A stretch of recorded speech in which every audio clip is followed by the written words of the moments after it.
Hello friends, कैसे हैं आप लोग। आज की कहानी बहुत ही इंटरेस्टिंग होने वाली है, तो हमारे साथ अंत तक जरूर बने रहें। सुहानी की उंगलियां तेजी से काम कर रही थी। तेल में जीरे की चटकने की आवाज़ और मसालों की भीनी खुशबू पूरे किचन में फैल रही थी। आज रविवार था और दोपहर के खाने में उसने सबकी पसंद का खाना बनाने की सोची थी। गर्मा गर्म दाल चावल और थोड़ी सी सब्जी। शीतल, उसकी ननद, बगल में बैठी अपनी कॉलेज की सहेली से फोन पर बतिया रही थी। तभी निर्मला जी, सुहानी की सास, किचन में आई और एक नज़र चूल्हे पर चढ़ी दाल पर डाली। उनकी भौहें सिकुड़ गई। बहू, ये रोज रोज दाल बनाने की क्या जरूरत है। तेरे पापा बहुत मेहनत से पैसा कमाते हैं। उनका स्वर तीखा था, जैसे किसी ने उनकी कोई कीमती चीज चुरा ली हो। सुहानी का हाथ बीच में ही रुक गया। उसने धीरे से करछी नीचे रखी और सास की ओर देखा। उनकी आंखों में सवाल था, अविश्वास था और थोड़ा सा डर भी। पिछले 5 सालों में शादी के बाद से उसने हमेशा घर के खाने पीने का ध्यान रखा था। कभी किसी चीज में कमी नहीं होने दी थी। उसे याद नहीं आता कि उसने कभी जानबूझकर कोई फिजूल खर्ची की हो।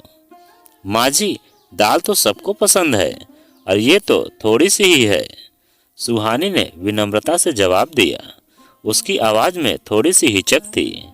पसंद है, सिर्फ दाल पसंद है और कुछ नहीं बना सकती।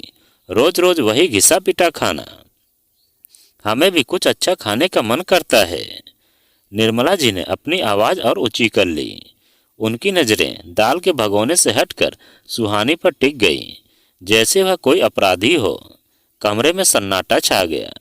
शीतल ने फोन काटना मुनासिब समझा और अपनी माँ और भाभी की ओर देखने लगी।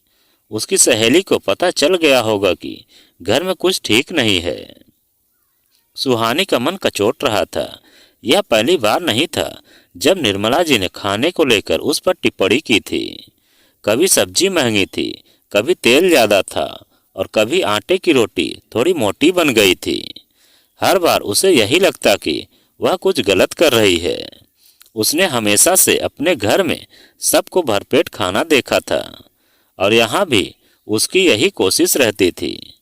माँ जी, मैंने आज लौकी की सब्जी भी बनाई है और राकेश जी को दाल चावल ही पसंद है। सुहानी ने अपनी बात रखने की कोशिश की। राकेश को पसंद है और बाकी घर का क्या? और तुम्हारे पापा? उन्हें पता चलेगा कि उनकी बेटी रोज रोज दाल बनाकर उनके पैसे बर्बाद कर रही है तो उन्हें कितना दुख होगा। निर्मला जी ने कटाक्ष किया। सुहानी के सीने में एक टीस उठी। उसके पिता, जिन्होंने अपनी मेहनत की कमाई से उसे पढ़ाया लिखाया था, उन्हें इस बात से क्या लेना देना कि उनके घर में क्या बन रहा है।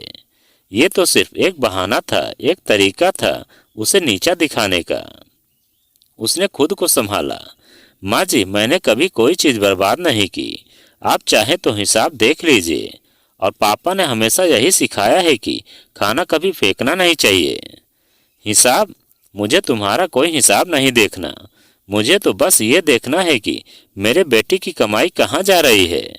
निर्मला जी ने जवाब दिया और बिना कुछ और कहे कमरे से बाहर चली गई। सुहानी वहीं खड़ी रह गई, मानो किसी ने उसे जमीन में गाड़ दिया हो। उसकी आंखों में आंसू भर आए, लेकिन उसने उन्हें गिरने नहीं दिया। उसे पता था कि अगर वह रोएगी तो निर्मला जी को लगेगा कि उनकी बात का उस पर असर हुआ है। शीतल धीरे से उठी और सुहाने के पास आई। भाभी, आप ध्यान मत दीजिए, माँ का तो ऐसा ही है, कभी कभी कुछ भी बोल देती हैं। सुहानी ने एक फीकी मुस्कान दी। मुझे बुरा नहीं लगा शीतल, बस थोड़ा अजीब लगा। अजीब तो लगेगा ही, आप इतना काम करती हैं और बदले में। शीतल ने अपनी बात पूरी नहीं की। उसे पता था कि उसकी माँ की बातें कभी कभी हद से ज्यादा दुखदाई हो जाती हैं। शाम को जब राकेश घर आया तो सुहानी ने उसे दोपहर की घटना के बारे में कुछ नहीं बताया। वह नहीं चाहती थी कि घर में और तनाव बढ़े। राकेश अपनी माँ का बहुत सम्मान करता था और सुहानी जानती थी कि वह हमेशा अपनी माँ का ही पक्ष लेगा। खाना खाते समय निर्मला जी ने जानबूझकर दाल की बुराई की। आज तो दाल में कुछ स्वाद ही नहीं है, पता नहीं क्या बनाया है। राकेश ने अपनी माँ की ओर देखा और फिर सुहानी की तरफ। सुहानी ने नजरें झुका ली। माँ, दाल तो ठीक है, मुझे तो पसंद आई, राकेश ने कहा।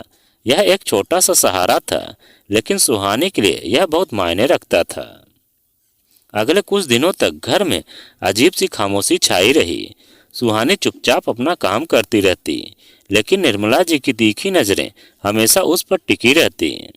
वह हर छोटी बड़ी चीज में नुक्स निकालती। एक दिन सुहानी बाजार से सब्जी लेकर आई तो निर्मला जी ने तुरंत टोक दिया, ये क्या ले आई? इतनी महंगी सब्जी कौन खाता है? पैसे पेड़ पर उगते हैं क्या? सुहानी ने थक हार कर जवाब दिया, माँ जी, ये ताजी सब्जी है और मैंने भाव ताव करके ही ली है। भाव ताव? तुम्हें क्या पता भाव ताव करना? तुम तो बस पैसे लौटाना जानती हो, निर्मला जी ने कहा। इस बार सुहानी चुप नहीं रही। उसने अपनी आवाज में दृढ़ता लाते हुए कहा, माँ जी, मैं जानती हूँ कि घर कैसे चलाना है और मैं किसी के पैसे बर्बाद नहीं करती। निर्मला जी को सुहानी से इस तरह जवाब की उम्मीद नहीं थी। वह कुछ देर के लिए चुप हो गई, फिर गुस्से में बड़बड़ाती हुई अपने कमरे में चली गई। उस रात राकेश ने सुहानी से बात की। सुहानी, माँ आजकल कुछ ज्यादा ही गुस्सा कर रही हैं, क्या हुआ है? सुहानी ने उसे दोपहर की घटना के बारे में बताया। उसने बताया कि कैसे निर्मला जी हर बात पर उसे ताना मारती हैं और उसके मायके वालों का जिक्र करती हैं। राकेश चुपचाप उसकी बात सुनता रहा। वह जानता था कि उसकी माँ का स्वभाव थोड़ा सख्त है, लेकिन उसने कभी नहीं सोचा था कि वह सुहानी को इतनी तकलीफ दे सकती हैं। सुहानी, तुम चिंता मत करो, मैं माँ से बात करूंगा, राकेश ने कहा। अगले दिन राकेश ने अपनी माँ से अकेले में बात की। उसने उन्हें समझाया कि सुहानी घर का सारा काम बहुत अच्छे से करती है और वह कभी भी कोई फिजूल खर्ची नहीं करती। उसने उन्हें यह भी बताया कि उनकी बातों से सुहानी को बहुत दुख होता है। निर्मला जी ने राकेश से बात ध्यान से सुनी, लेकिन उनके चेहरे पर कोई भाव नहीं था। तुम अपनी पत्नी का ही पक्ष ले रहे हो। मैंने तुम्हें इतने प्यार से पाला पोसा और आज तुम। उनकी आवाज भर्रा गई। माँ, मैं किसी का पक्ष नहीं ले रहा हूँ। मैं सिर्फ यह चाहता हूँ कि घर में शांति रहे। सुहानी इस घर का हिस्सा है और उसको सम्मान देना चाहिए, राकेश ने कहा। निर्मला जी कुछ देर चुप रहीं, फिर बोली, ठीक है, मैं ध्यान रखूंगी। राकेश को उनकी बात पर पूरी तरह से भरोसा नहीं हुआ, लेकिन उसने उम्मीद नहीं छोड़ी। अगले कुछ दिनों तक निर्मला जी के व्यवहार में थोड़ा बदलाव देखने को मिला। उन्होंने सुहानी को सीधे सीधे ताना मारना कम कर दिया था, लेकिन उनकी नज़रों में अभी भी वही शिकायत और असंतोष था। एक शाम जब सुहानी चाय बना रही थी तो निर्मला जी किचन में आई और बिना कुछ कहे एक कप चाय बनाने लगी। सुहानी हैरान रह गई। यह पहली बार था जब निर्मला जी ने खुद चाय बनाई थी। माँ जी, क्या मैं बना दूं? सुहानी ने पूछा। नहीं, रहने दो, मैं खुद बना लूंगी, निर्मला जी ने जवाब दिया। उनकी आवाज में कोई खास भाव नहीं था। उस दिन राकेश और सुहानी ने रात को साथ बैठकर बात की। उन्होंने महसूस किया कि निर्मला जी के व्यवहार में बदलाव धीरे धीरे आ ही जाएगा। यह कोई जादू नहीं है जो तुरंत सब ठीक कर देगा। सुहानी ने सोचा कि शायद निर्मला जी को यह डर है कि बेटा बहू आने के बाद उनसे दूर हो जाएगा। शायद उन्हें लगता है कि वह अब घर में उतनी जरूरी नहीं है। उसने फैसला किया कि वह निर्मला जी को यह महसूस कराएगी कि वह अभी भी इस घर की मुखिया हैं और उनका सम्मान हमेशा बना रहेगा। अगले दिन सुहानी ने निर्मला जी से पूछा कि क्या वह उनके लिए कोई काम कर सकती है। उसने उनकी पसंद का खाना बनाया और उनकी सेहत का ध्यान रखा।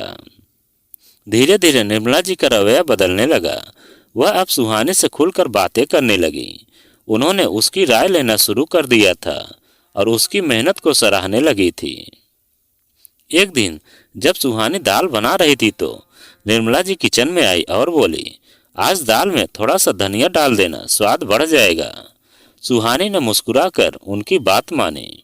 उसने महसूस किया कि धुतकार से शुरू हुई उनकी कहानी अब सम्मान और समझदारी की ओर बढ़ रही है। उसे पता था कि रास्ते में अभी और मुश्किलें आ सकती हैं, लेकिन उसे विश्वास था कि प्यार और धैर्य से सब ठीक हो जाएगा। आखिरकार वे सब एक ही परिवार का हिस्सा थे। तो दोस्तों यह कहानी आपको कैसी लगी कमेंट में लिखकर हमें ज़रूर बताएं। और आप अगर हमारे चैनल पर नए हैं तो प्लीज़ चैनल को सब्सक्राइब करें और वीडियो को लाइक ज़रूर करें।